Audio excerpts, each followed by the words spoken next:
Là, j'étais blonde avec les cheveux ondulés et là, brune avec les cheveux lisses. Là, c'est avant et ici, après être allée chez le visagiste. C'est vrai qu'en regardant les photos, je me dis que je préférerais presque ne montrer que les photos en brune, en fait. Il y a quelques mois, Julie a osé un changement radical. Alors, on m'a dit globalement qu'effectivement, cette couleur m'allait mieux, faisait ressortir mes yeux, que ça donnait plus de caractère. Une coupe idéale assortie à son caractère, on en rêve tous. Mais comment choisir ? Application pour smartphone, logiciel, il existe des moyens ludiques pour imaginer cette coiffure parfaite. Mais les pros, ce seraient les visagistes. Ils sont de plus en plus nombreux. Peut-on leur faire confiance ? Ah non, le diagnostic, ça dure 5 minutes. Existe-t-il une différence entre un visagiste et un coiffeur traditionnel ? Fanny a décidé de changer de tête. Eh bien, on va chez le coiffeur. J'aimerais bien avoir un petit peu plus de volume, qu'il puisse me conseiller surtout sur la fonction de mon visage, etc. Après de nombreuses tentatives capillaires, Fanny n'a pas trouvé son style. Nicolas est visagiste, sa promesse, trouver la coupe qui vous correspond. Un bon visagiste, c'est déjà quelqu'un qui va prendre le temps de vous parler. Quelqu'un qui va vraiment faire un diagnostic et vous expliquer les choses avant de commencer et qui va vous expliquer les choses tout au long du travail. On va s'installer. Avant de prendre les ciseaux, Nicolas procède à un interrogatoire de 15 à 30 minutes.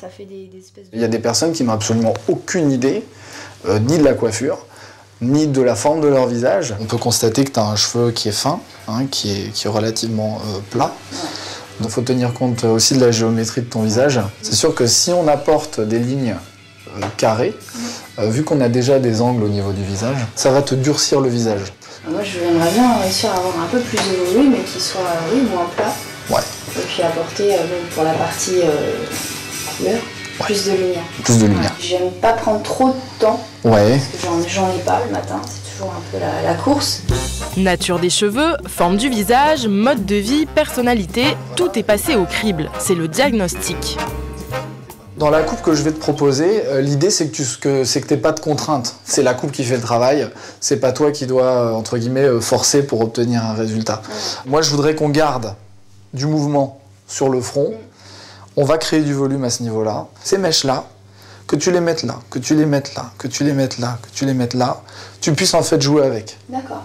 Bien éclairé sur ce qu'il va faire sur mes cheveux, la manière dont il va le faire. Maintenant, j'attends de voir. Fanny sera-t-elle satisfaite ? Car il faut le savoir, aucun diplôme spécifique n'est exigé pour pouvoir inscrire visagiste sur la devanture d'un salon. Le visagisme n'est qu'une option dans le cursus de coiffure. Bonjour à tous, aujourd'hui on va parler du cours de géométrie. Dans son école, Daniel a choisi d'enseigner le visagisme à tous ses élèves. Un coiffeur visagiste, c'est presque un pléonasme. C'est comme si on mettait cuisinier sachant cuisiner. Non. Lorsqu'on est coiffeur, on doit normalement être visagiste. Le visagisme, c'est l'art de placer des volumes autour d'un visage pour le mettre en valeur. Vous n'avez pas compris ? Alors notez bien. Voilà. Si j'ai un visage, on va dire rond, ok ? Si je fais une coiffure comme ça, ça accentue la rondeur, d'accord ? C'est quasiment bécassine. Le visage parfait, c'est le visage ovale, d'accord ? Donc, il faut arriver à rendre un visage rond ovale. Qu'est-ce que je vais faire ? Soit je vais mettre du volume un peu vers le haut, soit je vais mettre du volume un peu vers le bas, d'accord ? Quel est le visage le plus difficile à coiffer ? Le triangle inversé. Exactement, le triangle inversé. C'est-à-dire que les gens, souvent c'est une histoire d'âge. Oui, ça existe. Quand ils ont des bajoux et tout. Alors là, il faut mettre un peu de volume ici, ok ? Et pour atténuer les défauts, quand on a quelqu'un qui a un grand nez comme ça, vous compensez ici, vous mettez du volume derrière. C'est un peu mon cas. Jamais je suis comme ça. Jamais j'ai les cheveux courts.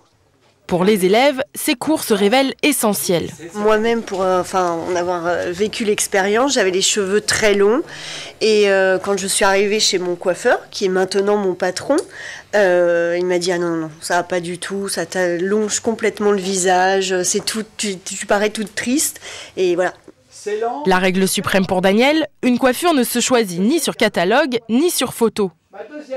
Une cliente qui vient avec une photo, qu'est-ce qui se passe ? Elle va s'identifier à la photo. Et c'est pas elle. Il y a 20 ans de ça, les clientes venaient avec la photo de Catherine Deneuve. Bon. C'était loin de ressembler à Catherine Deneuve. Loin de copier une photo, un visagiste doit faire un entretien, un diagnostic et proposer une coupe.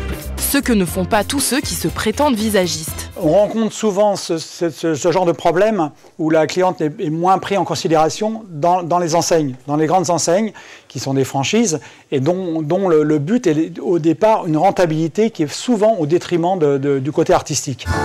Pour vérifier ces propos, nous sommes allés en caméra cachée chez plusieurs visagistes. Premier constat. Des modèles, il y a des modèles, il y a des personnes aussi. Des piles de catalogues à la place d'un entretien. Donc je peux venir aussi avec des photos? Ah oui, quand vous voulez, c'est très bien. Et quand diagnostic il y a, on est loin des 15 à 30 minutes d'entretien. Ah non, le diagnostic, ça dure 5 minutes. Hein. Ça dure pas 1 heure, le diagnostic. C'est pas plus qu'un endroit, non, pas un autre endroit. D'accord. Et pour la coupe, c'est à la chaîne. Maximum, 1 demi-heure, maximum. Pas évident de confier sa tête à ces pseudo-visagistes. Pour avoir une idée sans y perdre un cheveu, les applications et les logiciels sont nombreux. Marc pratique la morphocoiffure, il utilise l'ordinateur comme un support pour orienter le client. On a plein de logiciels, simplement que l'intérêt, là encore, c'est d'avoir le conseil qui fait que ça c'est mieux que ça. L'une de nos journalistes s'est prêtée au jeu. Marc a choisi 4 coupes qui devraient mieux lui aller que l'actuelle. Nous les avons toutes montrées à des passants. Cette modèle, c'est plus joli. Celle-ci. Moi je préfère celle-là, hein. Ça lui va mieux je trouve. C'est plus moderne moi je trouve. Ouais, je dirais celle-là, là. Ça fait trop. C'est celle-ci, je pense.